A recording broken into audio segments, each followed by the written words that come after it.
This new role for Declan Rice is becoming a real issue for opponents. On the surface, it looks simple enough. Rice has been moved higher up the pitch, but if you think that's the full story, you're overlooking what makes this role so devastating. Here's the key point. Declan Rice wasn't raised as a midfielder. His footballing education began at center back, where he learned how to defend space, anticipate danger before it fully formed, and shut down attacks at the earliest possible moment. That defensive schooling is what turned him into one of the Premier League's elite holding midfielders. And now, Mikel Arteta has repurposed that same foundation as an attacking weapon. That's the shift. Since joining Arsenal, Rice has slowly evolved from a purely defensive anchor into a left-sided number 8 who gives you security without the ball and damage with it. The numbers tell the story. 7 goals and 8 assists in 2023-24, 4 goals and 7 assists in 2024-25, and already 4 goals in 2025-26. Those late box arrivals, those decisive finishes when it matters most, this is what makes him such a nightmare to face. You can't press him the way you'd press a typical midfielder. You can't simply run past him like most number 8s, and you can't exploit him in transition because he still sees the game through a defender's eyes. With Martin Zubimendi holding the base,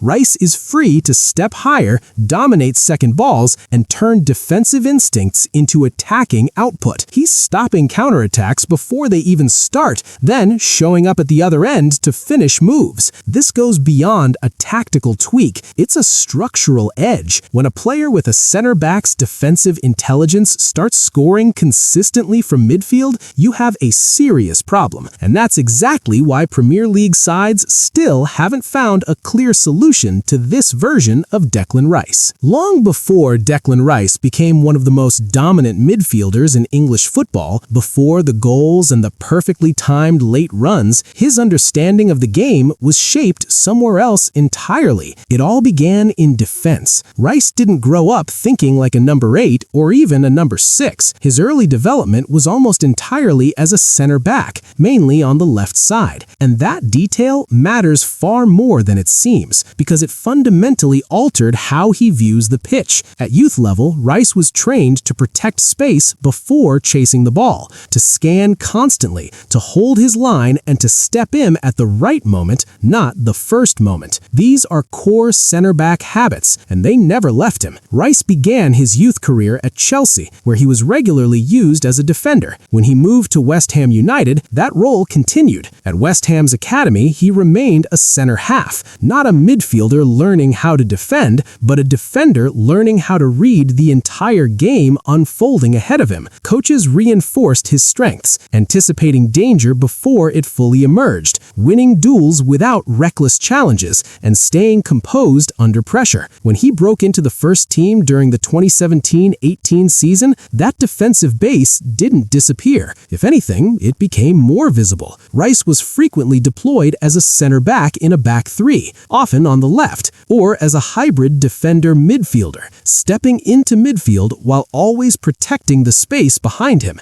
This wasn't just about covering gaps, it was a sign of real tactical trust. At just 18 and 19, Rice was asked to defend wide areas against experienced Premier League attackers, step into midfield to block passing lanes, and manage transitions like a seasoned professional. Responsibilities like that accelerate football intelligence rapidly. You can't survive those situations on physical ability alone. Here's the critical point. Rice didn't first learn how to tackle. He learned when not to tackle. That difference is everything. As a center back, errors are punished instantly. One mistimed step, one rushed press, and the entire defensive line collapses. Rice learned restraint. He learned patience. He learned how to neutralize danger before most players even recognize it. That's why even now, he rarely dives into tackles. He intercepts rather than chases. He wins duels without breaking team structure. Those traits didn't come from being a midfielder taught to defend. They came from being a defender trained to survive. As West Ham gradually transitioned Rice into midfield, something unusual happened. Most players moving from defense into midfield need time to learn positioning, receiving under pressure, and managing threats from all directions. Rice already had those skills. As a center back stepping into midfield midfield zones, he'd spent years receiving the ball under pressure, playing forward passes through crowded areas, and organizing teammates positioned ahead of him. So when he finally settled into the number 6 role, it didn't feel like a conversion. It felt like a natural progression. He defended midfield space the same way a center back defends the edge of the box, blocking passing lanes, winning second balls, and slowing transitions rather than chasing them wildly. This is where his reputation as an elite defensive midfielder was truly formed, but the roots were always defensive. This part of the story matters because it explains what Premier League teams are struggling to handle today. Rice doesn't panic under pressure because he was trained in roles where errors are fatal. He doesn't get dragged out of position because discipline came before freedom, and his deep understanding of defensive balance now allows him to take calculated risks higher up the pitch. What you're seeing now, the goals, the surging forward runs, the perfectly timed late arrivals, is all built on years of learning how to eliminate danger as a defender. This is the foundation everything else rests on. Because when a player like this fully masters the number 6 role and is then pushed even higher up the pitch, that's when matches begin to tilt in ways opponents struggle to control. By the time Declan Rice became West Ham's permanent holding midfielder, this wasn't simply a center back stepping into midfield. It was a defender's mind being handed control of the most important area on the pitch, and the data shows just how quickly that role evolved into elite-level production. Rice's early Premier League development follows a clear statistical curve that mirrors the tactical narrative perfectly. In his first Premier League season in 2017-18, Rice was still splitting time between defense and midfield, and his ball-winning numbers reflected a young player still finding his footing. He averaged 4.6 possession wins per 90. One season later, as he moved further away from being a back 3 center half and closer to a true number 6, that figure jumped sharply to 8.6 possession wins per 90. By 2022-23, the fully formed West Ham version of Rice was operating at 9.2 possession wins per 90. That's not just elite, that's league-defining, and that final leap matters. It's the difference between a good defensive midfielder and one who subtly controls what opponents are even allowed to attempt. The 2022-23 season was the moment Rice became a true reference point. The Premier League's own Opta analysis from that campaign reads like a blueprint for a world-class number 6. Rice finished the season with 334 possession wins, the highest total in the league. Only Rodri also surpassed the 300 mark. He recorded a league-high 63 interceptions that season. That combination, constantly regaining possession while cutting out passing lanes, describes exactly what he was, a one-man reset button. West Ham could lose shape, lose ground, lose control, and Rice would bring order back to the game. There's also a telling detail that highlights how his center-back instincts carried directly into midfield. In 2022-23, Rice was dribbled past just 20 times in the league. That's only 0.6 times per 90,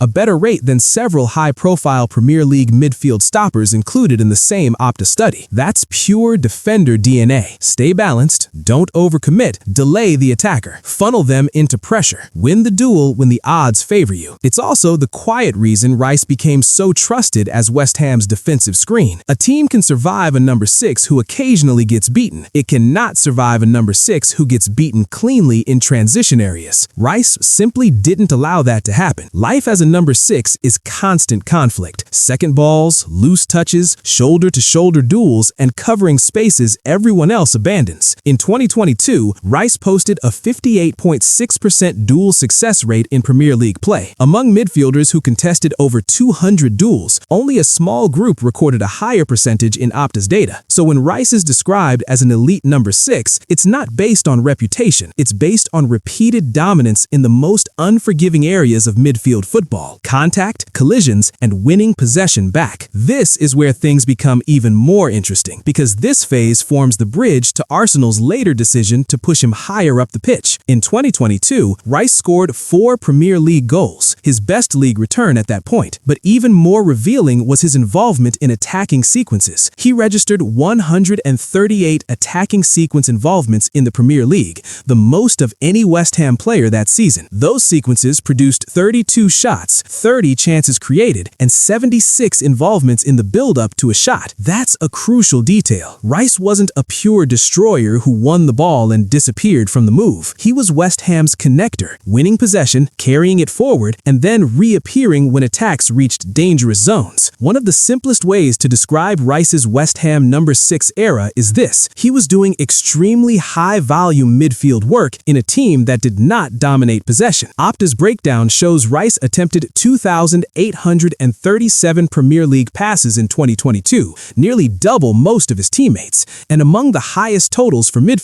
His pass completion rate stood at 88.1%, ranking among the best for midfielders with over 1,000 attempts. And crucially, those numbers weren't inflated by safe side lays recycling. He attempted 607 forward passes, one of the highest totals among midfielders that season. So the West Ham version of Rice wasn't just protection, he was progression, he was structure, he was tempo. And this becomes one of the strongest pieces of evidence for why Miguel Arteta would later move him further forward. In 2022-23, Rice completed 597 carries in the Premier League. Only Rodri recorded more, with 702. And the same Opta analysis highlights something even more telling. In 2021-22, Rice registered 716 carries, averaging 20.3 carries per 90 minutes. That isn't the profile of a traditional sit-and-screen midfielder. That's a player who breaks lines with his movement as much as his passing. In other words, the box-to-box version of Rice wasn't invented at Arsenal. The foundations were already there at West Ham. Arsenal simply shifted that profile closer to goal. And if you're looking for a clean, credible European reference point to anchor this part of the story, UEFA provides the ideal one. Rice captained West Ham throughout their Europa Conference League triumph and was named UEFA Europa Conference League Player of the Season in 2022. UEFA's official statistics from the group stage through to the final tell the full picture. 11 appearances, 1 goal, 1 assist, 92.6% pass completion, 11.33 kilometers covered per match, and a top speed of 31.4 kilometers per hour. That's a complete number 6 profile. Athletic range, elite passing security, and consistent presence on every European night. So when Arsenal moved for Rice, the reasoning was straightforward. They weren't simply signing a good midfielder. They were acquiring the most complete stability package in the league. A midfielder rarely dribbled past, a high-volume passer who still played forward, a powerful ball carrier capable of breaking pressure, and a European title-winning captain with elite tournament metrics. But this is where the narrative begins to shift toward the core thesis of the documentary. Once you place a number 6 like that into a more dominant team, he stops being just protection. He becomes an advantage you can reposition across the pitch. And that's exactly what Arteta eventually did. When Miguel Arteta first brought Declan Rice to Arsenal, the logic was crystal clear. Rice was the Premier League's most complete defensive midfielder. He would shield a high defensive line, stabilize possession, and give Arsenal control in the biggest moments. That plan worked, but it didn't stay static. Arteta quickly realized something that now defines this Arsenal side. Rice's defensive excellence didn't have to remain anchored at the base of midfield. It could be pushed forward without sacrificing control. And that's where the real challenge for the Premier League begins. The transition was subtle at first. Rice still dropped deep when necessary, still covered the center backs, still screened transitions, but his starting position changed. Instead of operating permanently in front of the defense, Rice began functioning as a left-sided number 8, higher between the lines, closer to the box, with license to press forward rather than simply hold his ground. Crucially, this wasn't a reckless box-to-box experiment. It was a calculated upgrade. Rice carried number 6 instincts into number 8 territory. The simplest way to explain the change is this: Rice stopped defending after Arsenal lost the ball and started defending before opponents could even use it. From the left number 8 role, Rice now steps onto second balls immediately, wins duels higher up the pitch, cuts off counterattacks at their source, and forces turnovers in advanced areas. And the data supports that across his Arsenal seasons. Even as his attacking output increased, his defensive contribution never disappeared. In 2023-24, playing mainly as a left-sided number 8, Rice recorded 83 tackles, 44 interceptions, contested 156 duels, and won 39 aerial duels. Those aren't the numbers of a luxury midfielder. Those are defensive defensive midfielder numbers, simply repositioned higher up the pitch. Once Rice began operating closer to goal, the attacking returns became impossible to ignore. In his first Arsenal season, he delivered 7 goals and 8 assists, logged 71 touches in the opposition box, registered 15 shots on target inside the box, and 21 shots from outside it, with an XG of 3.34. This is the key insight. Rice didn't suddenly transform into an attacking midfielder. He became a threat because he understands defensive timing better than most attackers. He knows exactly when to arrive, when the box is destabilized, when defenders are ball watching, when space opens late. That's defender intelligence being applied in an attacking context. In 2024-25, the role became more refined rather than reduced. Rice's raw numbers dipped slightly, but his overall influence grew. 4 goals, 7 assists, and 87 touches in the opposition box, a clear increase. His XG rose to 3.51. That tells an important story. Rice wasn't just finishing moves anymore. He was initiating them, recycling pressure, sustaining attacks, and keeping Arsenal pinned in the opponent's half. Defensively, the output remained. He still produced 53 tackles, 25 interceptions, and won 120 duels. Even with reduced minutes, the balance held. Arsenal were receiving defensive security and attacking continuity from the same player. By 2025-26, the transformation is no longer theoretical. Rice is now starting higher, pressing aggressively, attacking the box with intent, and contributing decisively on set pieces. So far this season, 4 goals, 3 assists, 31 touches in the opposition box, an XG of 2.45, and XA of 3.44. Free kick goals from 4 attempts, alongside 33 tackles and 18 interceptions in just 1,609 minutes. This is the point where Premier League teams begin to run out of answers. Rice is scoring like a midfielder who lives near the box, while still defending like one who once lived in front of the back 4. Most pressing systems are built around predictable midfield roles. You press the number 6 because he receives facing his own goal. You track the number 8 because he arrives late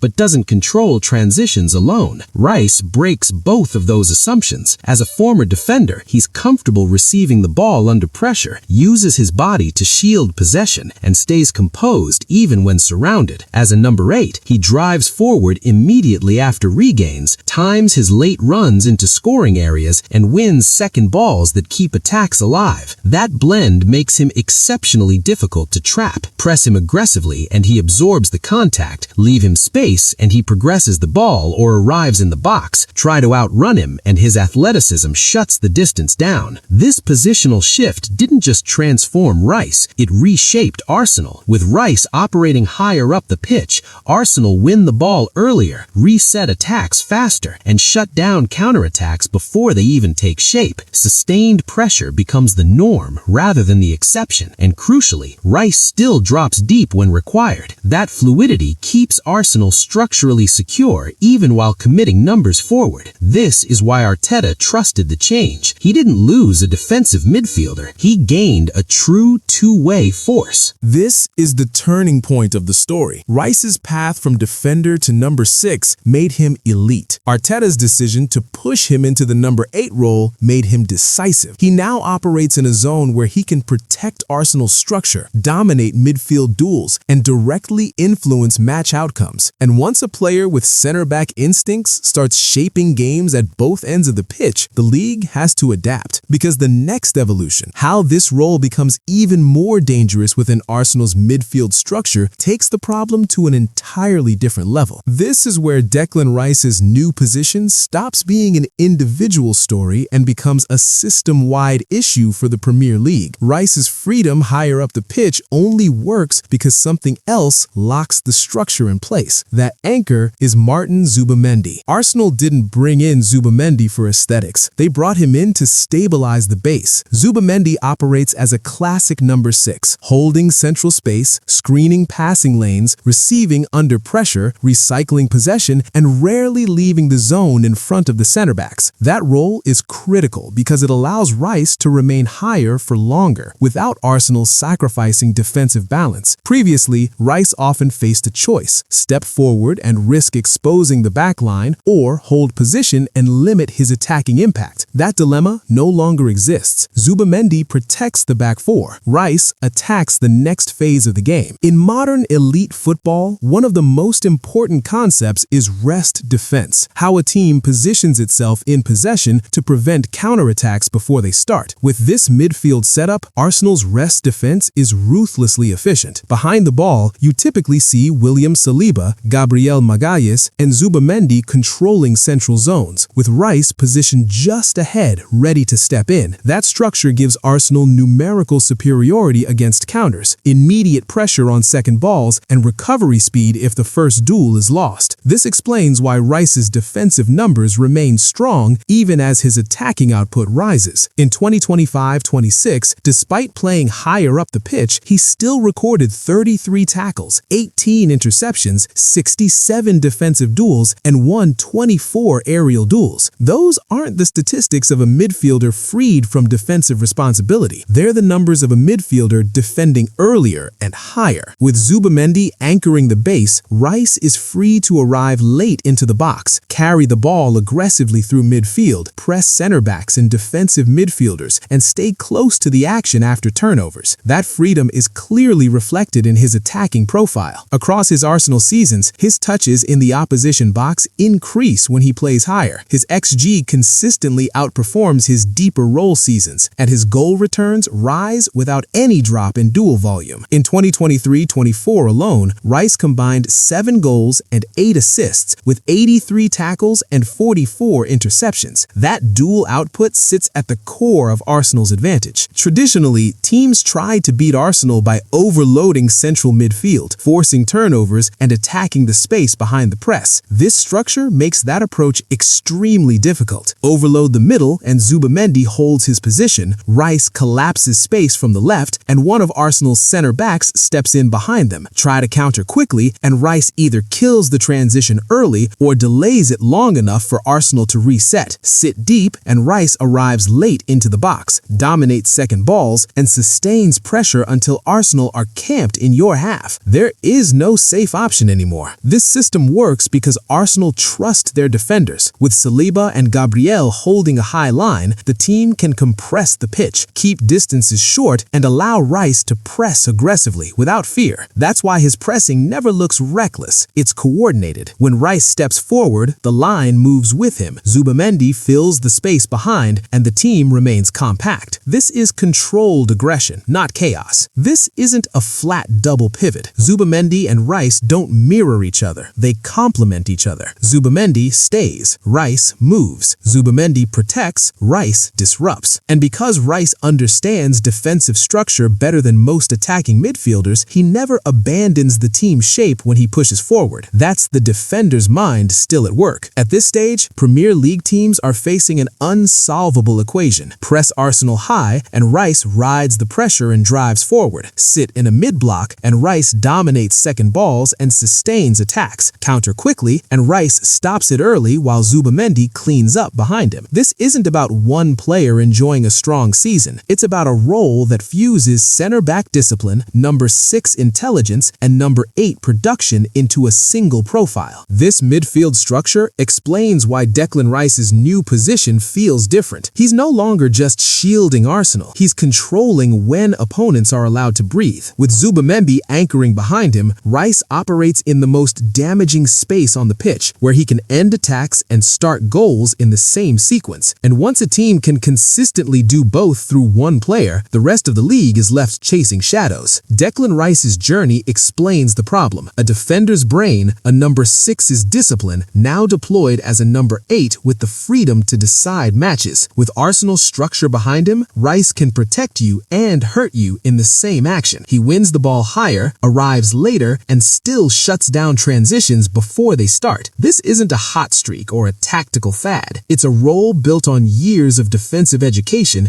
and now fully unlocked. And until the league finds a way to stop a midfielder who thinks like a center back, this version of Declan Rice will keep deciding games.